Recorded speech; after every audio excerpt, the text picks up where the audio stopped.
하나님은 사랑이십니다. 지금도 하나님께서는 우리를 바라보고 계십니다. 혹시 지금 삶의 한가운데서 거센 폭풍을 만나 흔들리고 있지는 않으신가요? 마음이 파도처럼 요동치고 불안과 두려움이 온몸을 감싸고 있지는 않으신가요? 어쩌면 지쳐 쓰러질 것 같은 고통 속에서 홀로 외로운 시간을 보내고 계실지도 모르겠습니다. 여러분의 그 모든 아픔과 슬픔, 예수님께서는 너무나 잘 알고 있습니다. 이 세상에 태어난 모든 사람은 저마다의 폭풍을 만나기 마련입니다. 육체적인 아픔이든 마음의 상처이든 혹은 세상의 부조리 속에서 느껴지는 절망감이든 우리는 삶이라는 여정에서 예기치 않은 시련과 마주하게 됩니다. 아무도 피할 수 없는 마치 운명처럼 다가오는 고통 앞에서 우리는 때때로 무력감을 느끼곤 합니다. 그러나 사랑하는 여러분, 기억해 주세요. 이 모든 고통은 결코 끝이 아니며 여러분은 혼자가 아닙니다. 오히려 이 시련의 순간들이야말로 우리가 진정한 평화와 자유를 찾아 나서는 여정의 중요한 시작점이 될 수 있습니다. 천지를 창조하신 위대한 목적 속에는 우리 인간이 비록 고통 속에서 살아가지만 그 고통을 완전히 없애고 참된 평화와 자유를 선물하시려는 하나님의 깊고 넓은 사랑이 담겨 있습니다. 이 사랑은 태초부터 존재했으며 우리가 상상할 수 있는 모든 것을 초월하는 무한한 사랑입니다. 하나님께서는 우리가 고통받는 것을 원치 않으십니다. 오히려 그분께서는 우리가 기쁨과 평안 속에서 살아가기를 간절히 바라십니다.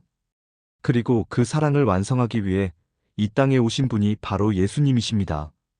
예수님께서는 우리의 모든 아픔을 이해하시고 우리의 눈물을 닦아주시며 우리에게 진정한 평안을 주시기 위해 기꺼이 십자가의 길을 걸으셨습니다.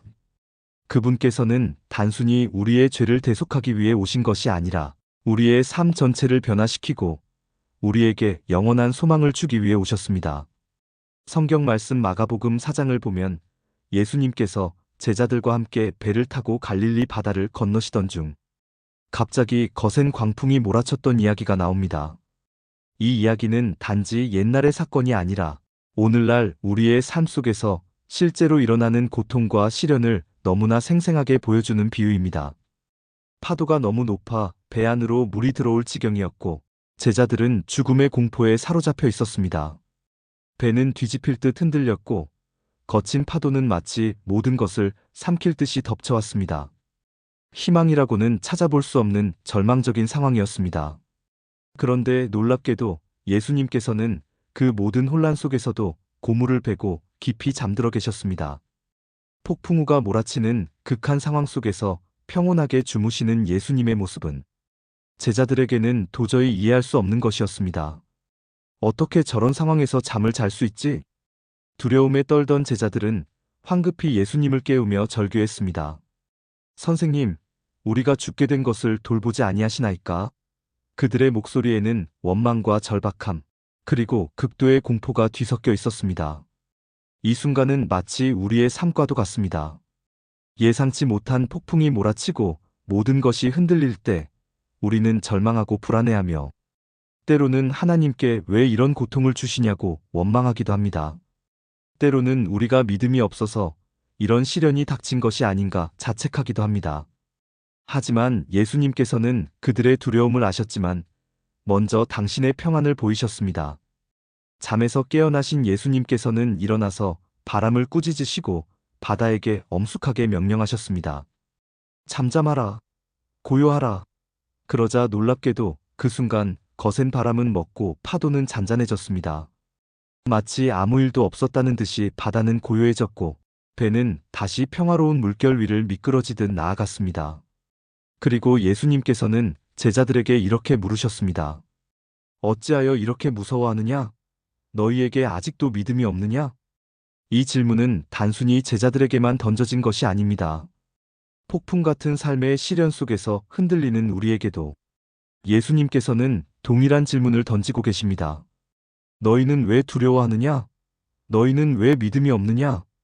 예수님께서 폭풍 속에서도 평온히 주무실 수 있었던 것은 그분께서 당신의 아버지이신 하나님을 온전히 신뢰하고 계셨기 때문입니다.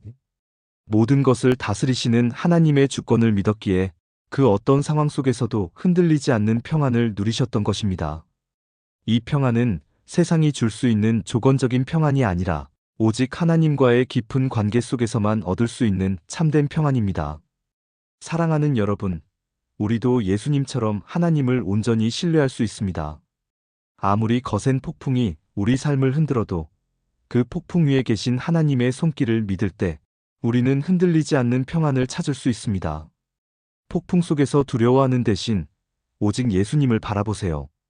그분께서는 우리의 두려움을 잠재우시고 우리의 마음에 참된 평안을 주실 분이십니다. 예수님께서는 우리가 겪는 모든 고통을 아시고 우리의 아픔을 이해하시며 우리를 위로하시기 위해 늘 우리 곁에 계십니다. 우리의 연약함을 아시고 우리에게 용기를 주시며 우리를 강하게 하십니다. 하나님께서는 우리가 이 땅에서 겪는 고통이 영원히 지속되기를 원하지 않으십니다. 오히려 그분께서는 우리에게 영원한 기쁨과 평안이 넘치는 천국을 예비해 두셨습니다. 마치 성대한 잔치에 우리를 초대하시듯이 말입니다. 이 천국 잔치는 단순히 미래에 있을 어떤 공간적인 개념이 아닙니다. 그것은 지금 이 순간에도 우리가 경험할 수 있는 하나님의 사랑과 임재, 그리고 완전한 회복을 의미합니다. 누가복음 14장에는 예수님께서 바리새인의 집에서 식사하시면서 천국 잔치에 대한 소중한 비유들을 말씀하셨습니다. 이 비유들은 우리에게 천국이 어떤 곳이며 우리가 어떻게 그 천국을 누릴 수 있는지를 친절하게 가르쳐 줍니다. 첫 번째 비유에서 예수님께서는 잔치에 초대받았을 때 높은 자리에 앉지 말고 낮은 자리에 앉으라고 가르치셨습니다. 무릇 자기를 높이는 자는 낮아지고 자기를 낮추는 자는 높아지리라. 누가복음 14장 11절. 이 말씀은 우리에게 겸손의 중요성을 일깨워 줍니다. 세상에서 자신을 높이려 애쓰는 대신 겸손한 마음으로 하나님 앞에서 자신을 낮출 때 진정한 영적인 높임을 받게 될 것입니다. 세상의 기준으로 자신을 평가하고 다른 사람과 비교하는 대신 오직 하나님의 사랑 안에서 자신의 참된 가치를 발견하고 겸손하게 그분의 뜻을 따를 때 우리는 진정한 만족과 평안을 얻을 수 있습니다. 이것이야말로 천국 잔치의 문을 여는 첫 번째 열쇠입니다. 두 번째 비유에서 예수님께서는 잔치를 베풀 때 친구나 친척, 부유한 이웃을 초대하지 말고 오히려 가난한 자, 몸이 불편한 자, 저는 자, 맹인들을 초대하라고 말씀하셨습니다. 그리하면 그들이 갚을 것이 없으므로 내게 복이 되리니 이는 의인들의 부활 시에 네가 갚음을 받을 것임이라. 누가복음 14장 13절에서 14절에 이 가르침은 우리의 이웃을 향한 사랑의 실천을 강조합니다. 우리가 아무런 대가를 바라지 않고 소외되고 어려운 이웃에게 사랑을 베풀 때 하나님께서는 그것을 기억하시고 영원한 상급으로 갚아주실 것입니다. 세상은 종종 우리가 주는 만큼 돌려받기를 기대합니다.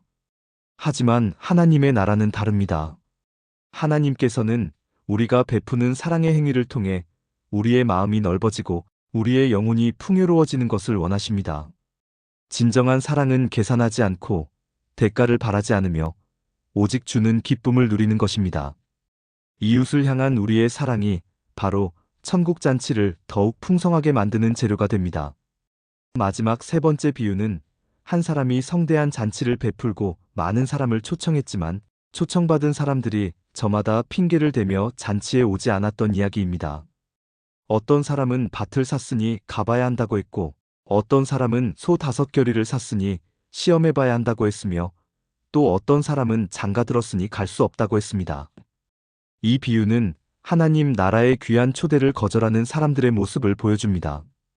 겉으로는 하나님께 가까운 것처럼 보이지만 실제로는 세상적인 욕심과 쾌락에 사로잡혀 하나님의 부르심에 무관심한 사람들의 안타까운 모습입니다.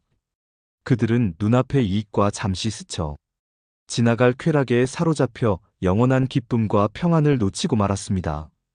그들은 하나님과의 관계보다 세상의 유혹을 더 중요하게 여겼습니다. 예수님께서는 이런 사람들을 뒤로하고 길거리와 골목으로 나가 가난한 자, 몸이 불편한 자, 저는 자, 맹인들을 데려다가 잔치 자리를 채우라고 명하셨습니다. 이 말씀은 하나님의 사랑이 얼마나 광대하며 얼마나 포괄적인지를 보여줍니다. 하나님께서는 우리가 어떤 모습이든 어떤 과거를 가지고 있든 상관없이 우리를 당신의 잔치에 초대하고 계십니다. 그분께서는 죄인들의 친구가 되어주셨던 예수님처럼 우리의 죄와 허물에도 불구하고 우리를 사랑으로 품으십니다. 이 잔치는 자격 있는 자들만을 위한 것이 아니라 오직 겸손하게 주님의 초대에 응답하는 모든 이들을 위한 것입니다. 사랑하는 여러분, 하나님께서는 우리가 세상에 덧없는 것들에 마음을 빼앗겨 천국 잔치에 오지 못하는 것을 원하지 않으십니다. 그분께서는 우리가 영원한 행복과 기쁨을 누리기를 간절히 바라십니다. 예수님께서는 이 땅에 오셔서 회개하라, 천국이 가까이 왔느니라고 외치셨습니다. 여기서 말하는 회개는 단순히 잘못을 뉘우치는 것을 넘어 우리가 걸어가던 세상적인 길을 완전히 바꾸어 하나님께로 향하는 것을 의미합니다. 그것은 우리가 지금까지 의지하고 중요하게 여겼던 모든 것들을 내려놓고 오직 하나님의 뜻과 말씀을 따르기로 결단하는 근본적인 변화를 뜻합니다.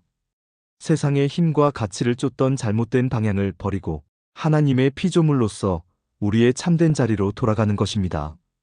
이 회개의 과정은 때로는 아프고 힘들 수 있지만 그것은 우리를 진정한 자유와 평안으로 인도하는 필수적인 여정입니다. 우리가 하나님과의 화평을 추구할 때 세상의 그 어떤 고통과 시련 속에서도 진정한 평안을 누릴 수 있습니다. 이 평안은 세상이 줄 수 있는 평안과는 질적으로 다릅니다. 세상의 평안은 환경에 따라 변하지만 하나님께서 주시는 평안은 어떤 환경 속에서도 흔들리지 않는 뿌리 깊은 평안입니다. 이 평안은 우리 마음속 깊이 자리하여 우리의 영혼을 쉬게 하고 우리의 삶에 안정감을 줍니다. 예수님의 삶 자체가 바로 천국의 시련이었습니다. 예수님께서는 높은 곳에 계시면서 우리의 아픔을 외면하지 않으셨습니다. 오히려 이 땅에 친히 내려오셔서 병들어 죽어가는 사람, 외로운 사람, 구원이 필요한 사람들을 찾아다니며 그들과 함께 식사하시고 그들을 사랑으로 품어주셨습니다. 그분의 관심은 제도나 형식이 아니라 한 사람 한 사람의 영혼이었습니다. 예수님께서는 그들의 고통을 자신의 고통처럼 여기셨고 그들의 눈물을 함께 흘리셨습니다. 그분께서는 단순히 병을 고쳐주시는 것뿐만 아니라 그들의 마음을 어루만져 주시고 그들에게 희망을 심어주셨습니다. 예수님의 모든 행동은 하나님의 사랑을 이 땅에 보여주는 것이었습니다. 사랑하는 여러분, 예수님을 믿는 모든 사람에게는 예수님의 평안, 곧 하나님의 평안이 선물로 주어집니다. 이 평안은 세상이 줄 수 없는 그 어떤 환경에도 흔들리지 않는 참된 평화입니다. 이 평안은 우리가 하나님을 만날 때 마치 천국 잔치에 참여하는 것처럼 늘 기쁘고 즐겁게 살아갈 수 있도록 이끌어줄 것입니다. 여러분의 마음속에 있는 모든 불안과 걱정을 내려놓으세요. 여러분의 삶을 짓누르는 모든 짐을 예수님께 맡기세요. 그리고 예수님의 손을 잡으세요. 그분께서는 여러분을 당신의 사랑으로 가득 채워주실 것입니다. 그분의 사랑은 우리의 모든 상처를 치유하고 우리의 영혼을 회복시키며 우리에게 새로운 삶의 의미를 부여할 것입니다. 여러분의 삶이 어떤 폭풍 속에 있든 예수님 안에서 흔들리지 않는 평안을 찾고 하나님과의 깊은 만남 속에서 늘 기쁨과 감사로 가득한 천국 잔치를 누리시기를 간절히 기원합니다. 여러분의 마음에 영원한 평안과 자유가 함께하기를 기도합니다. 이 모든 말씀이 여러분의 삶에 깊은 위로와 소망이 되기를 진심으로 바랍니다. 아멘.